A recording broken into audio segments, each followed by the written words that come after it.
on 4. The man convicted of killing and sexually assaulting a 4-year-old girl nearly 30 years ago was released just a week ago. Barry Lee Jones was on death row for the murder of Rachel Gray. But after reviewing the case once again, prosecutors say that medical evidence did not support the first-degree murder conviction against him back in 1995, resulting in no longer facing the death penalty, and instead was resentenced for a conviction of second-degree murder, which carries a maximum penalty of 25 years in prison. But because Jones already spent 29 years in prison, he received time served and was then released.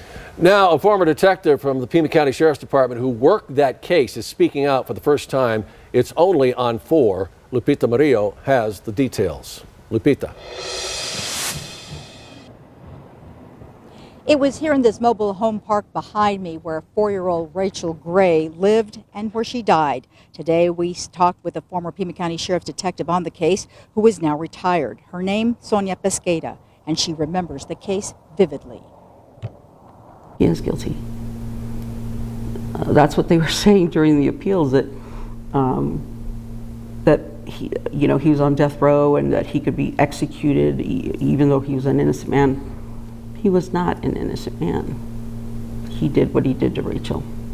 For nearly 30 years, Barry Lee Jones sat on death row. He had lost all of his appeals. Pesqueira thought then, justice has been served, and regardless of the whole death penalty, I wouldn't have minded if he just stayed in prison for the for the rest of his life. But to be released was shocking to me. Andrew Sowards told News 4 Tucson the evidence didn't add up. There was something very, very wrong with this conviction and with this case. Nothing made sense. I've known from very early in my investigation that Barry Jones was innocent.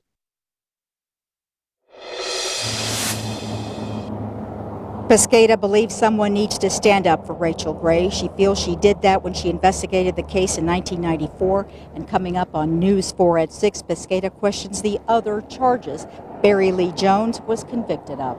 Reporting live from the South Side, Lupita Murillo, News 4 Tucson.